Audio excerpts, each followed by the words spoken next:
अमित जी, एक सवाल और, इस चुनाव के पहले 2 सीएम जो है अरेस्ट हुए हैं। केजरीवाल जी अरेस्ट हुए, वो तो अभी भी मुख्यमंत्री हैं, हेमंत सोरेन जी भी अंदर हैं।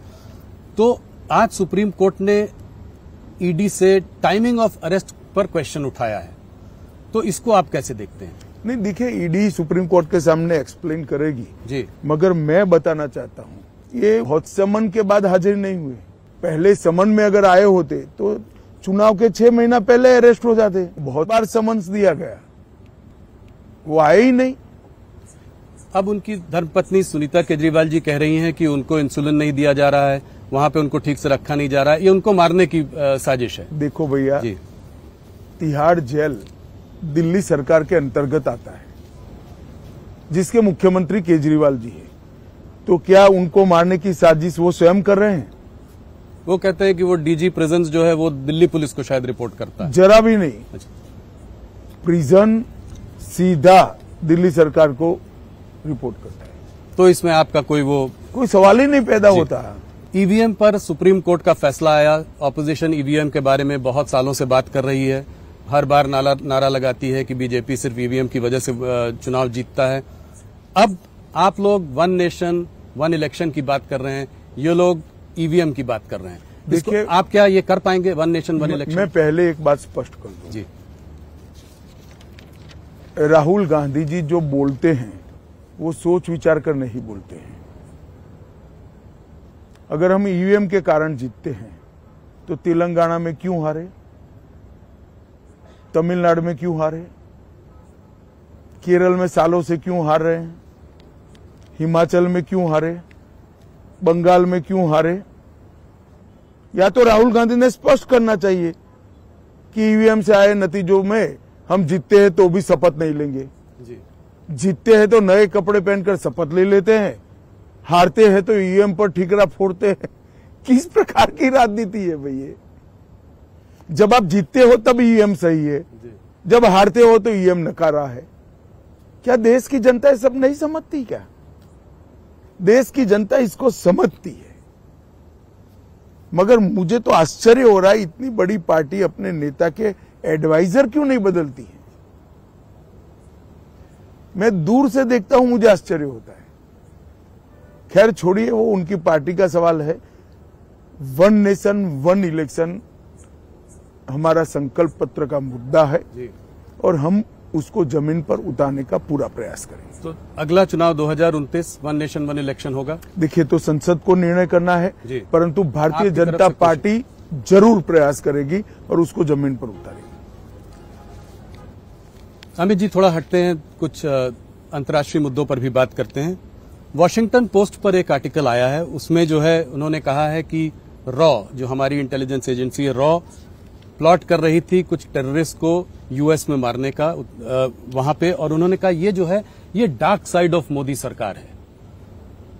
इसका पहले कनाडा में भी आपको पता है। देखिए, इस प्रकार की रिपोर्ट के आधार पर, इतनी गंभीरता से मीडिया के रिपोर्ट के आधार पर नहीं सोचना चाहिए।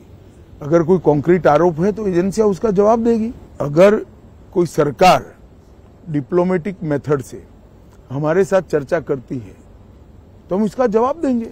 कनाडा में निज्जर के मर्डर पे भी ये बात हुई थी कि जो है ऐसे आरोप मीडिया में लगने से मैं नहीं मानता कोई गंभीर सवाल खड़े होते। इसी से जुड़ा हुआ एक और रिपोर्ट आई थी, वो गार्डियन पब्लिकेशन में थी। उसमें था कि पाकिस्तान में 20 टेररिस्ट को जो है इंडिया ने, फिर रॉ की बात थी, कुछ लोगों को इस्तेमाल करके वहां पे उनको मारा, टेररिस्ट को वहां पे मारा पाकिस्तान सॉइल में। इसको आप क्या कहेंगे? देखिए, किसने मारा ये तो ढूंढने का सवाल है, परंतु मैं इतना निश्चित रूप से मानता हूं कि ये तो एक्सपोज हो ही गया कि पाकिस्तान की सॉइल पर भारत में आतंक फैलाने वाले लोग थे। प्रधानमंत्री जी भी कह रहे हैं, आपके काफी वरिष्ठ नेता भी कह रहे हैं कि अब ये भारत वो भारत नहीं रहा जो कि खड़ा होकर साइड से तमाशा देखेगा। ये भारत वो है जो घर में घुस कर मारता है। इस पर आपका क्या विचार है? निश्चित रूप से सर्जिकल स्ट्राइक और एयर स्ट्राइक करने के बाद पूरी दुनिया समझ गई है कि भारत की सीमा और भारत की सेना इसके साथ छेड़खानी नहीं करते, वरना जवाब मिलता है। ये वेस्टर्न प्रेस में पिछले कुछ महीनों से तमाम आर्टिकल आ रहे हैं जो कि भारत में इलेक्टोरल ऑटोक्रेसी, तानाशाही, तमाम तरह की बातें करते हैं। इसको आप कैसे देखते हैं? क्या कोई इसमें ये इलेक्शन के समय में ये जो बार बार पिछले 3-4 महीनों में आता है, इसमें कोई आप साजिश देखते हैं? या साजिश छोड़ दीजिए, मैं बड़े गौरव और विश्वास के साथ कह रहा हूं, हमारा लोकतंत्र, हमारी लोकतांत्रिक पद्धति और हमारा चुनाव तीनों दुनिया में सबसे ज्यादा ट्रांसपेरेंट है, सबसे ज्यादा विश्वसनीय है।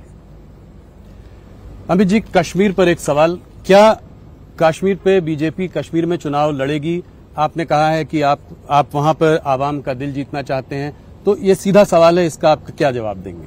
अभी पार्टी ने तय नहीं किया है, पार्टी तय करेगी, परंतु हम जम्मू में परंपरागत रूप से लड़ते ही रहे।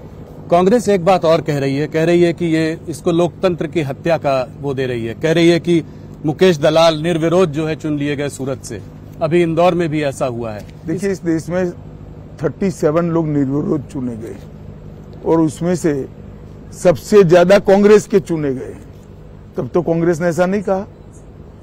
हर पार्टी ने अपने अच्छे कार्यकर्ता को टिकट देना चाहिए। अब कांग्रेस पार्टी जबरदस्ती इनके कार्यकर्ताओं को टिकट देती है, कार्यकर्ता हार देखकर मैदान से भाग जाता है, इसमें भारतीय जनता पार्टी क्या कर सकती है भाई? इनके उम्मीदवारों को टिकाने का काम हमारा नहीं है, उनका है।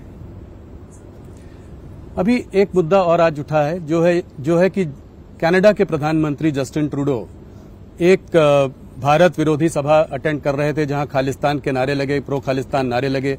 वहां पे प्रधानमंत्री और कुछ कैबिनेट मिनिस्टर्स के जो है पोस्टर लगे, जिसको कि कहा ये वांटेड हैं।